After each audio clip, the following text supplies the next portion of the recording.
Hello, world. Welcome back to Not Just Candle Talk, the podcast where passion meets profit and raw hustle meets real strategy. I'm your host, Tony, and today we're diving into one of the most high-stake, anxiety-inducing, edge-of-your-seat moments in entrepreneurship, closing an impossible deal. If you have ever looked at a client, investor, a vendor, or a partner and thought, there is no way this is going to happen, then this episode is for you. Because today I'm revealing the exact strategy I used and the same one smart founders are using to turn no chance into signed contracts. So grab your pen because this isn't fluff, it's real, it's repeatable, and ridiculously effective. Let me take you back to a real moment in my entrepreneurial journey. I was staring down the most important meeting of my life. A 5-figure deal that could scale my business overnight or set me back 6 months if it didn't close. The problem? I had no proven track record in that specific industry. I was up against legacy competitors, and worst of all, I only had one shot. Everyone told me it couldn't happen, even if I wasn't sure it could happen. But I used a strategy I know called the bridge before the ask method, and it changed everything. So what is the bridge before the ask method? It's simple, but don't confuse it with being easy. It has 3 parts, okay? And I'm going to break down all 3 parts right now. Part 1, find the emotional stake. Before pitching anything, I researched the decision maker. I didn't just Google them. I understood what they cared about. Where they struggled to meet a quarterly metric. Were they under pressure from investors? Did they have a public reputation to protect or build? Once I knew their emotional stake, their why, I stopped pitching what I wanted and started speaking to what they feared or hoped for. Okay? Part 2, offer the bridge before you sell. So I didn't ask for the deal, not immediately. Okay, I didn't ask for it. Instead, I created a micro win, something I could offer for free or with low commitment that directly solved a pain point they had right now. This could be anything from a custom report, a pilot version, or maybe a test week, or even a case study with actionable insights. And here's the secret. That bridge, it wasn't random. It was designed to lead them exactly where I wanted them to go. Okay? Part 3, use controlled urgency. Okay? I didn't create a fake FOMO.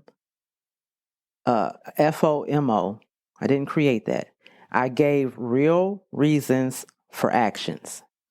This data is most useful now because, or if we start next week, you'll beat your Q3 targets, and we're only onboarding one client this scale this month.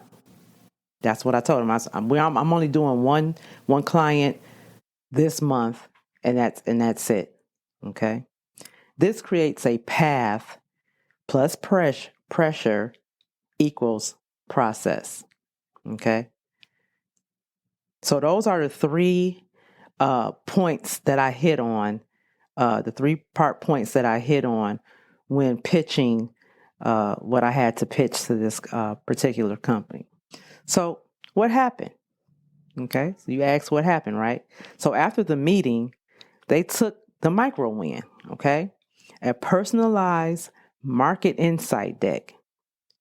And you know what happened? Within 72 hours, they called me back. They said, this is exactly what we've been missing. Let's talk next steps. Of course, I was happy. I was elated, right? Waiting for that moment, but not so much, right? We moved from not even in the room to an exclusive contract negotiation. I closed the deal not by pushing harder, but by bridging smarter. Okay, I did my research. I did my homework. Okay, so to speak. And here's the kicker: I've used this same strategy in 3 other impossible deals since, and my close rate shot up by 60%. Okay, so let's make this real for you. Whether you're trying to close a big retail account, a major partnership brand, or maybe you're trying to get a licensing or a manufacturing deal, or even a high stakes investor meeting. Here's how you can apply bridge before the ask today. You can do this today, okay? If you got something coming up, the step-by-step checklist. 5 steps in this checklist. Okay. So the first one is identify the emotional stake, which I went through, gave an example of. Go beyond business. Okay. What personally drives the decision maker? Okay. So you got to find, that's step 1. So identify the emotional stake.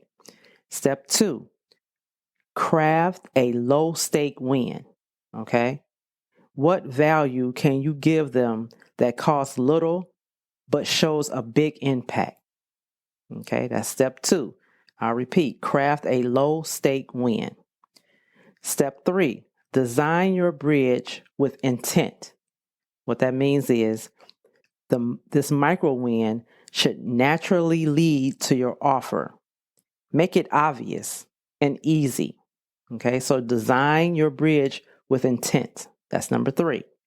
Number 4, introduce real urgency. Why now? That's the question. Why now? Give a real reason tied to their timeline or goals. Okay, so that's number 4. Include real urgency. Everything is time is of the essence, right? Number 5, ask like a partner, not a seller. Don't pitch, collaborate. What can we do together?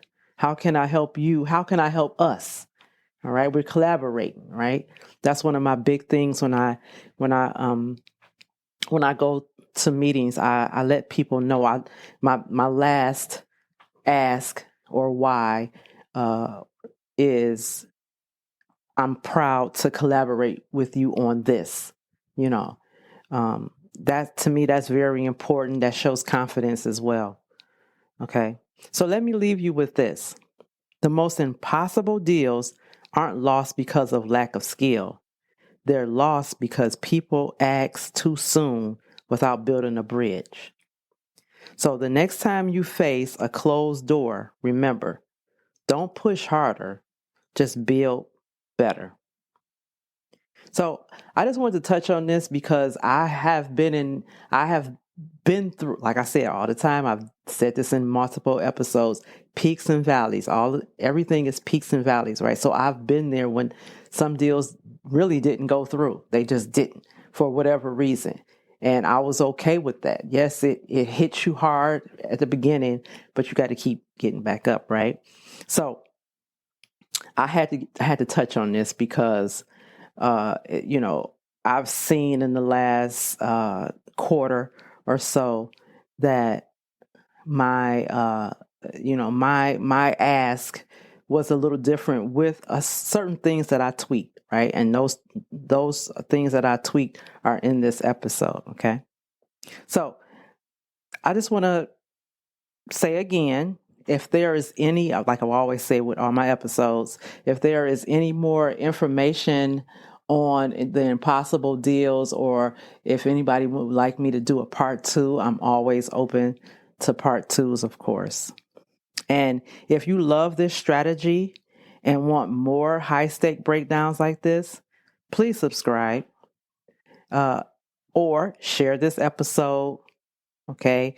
And drop a review. You can drop a review in my little text box down on my website, www.notjustcandletalk.me.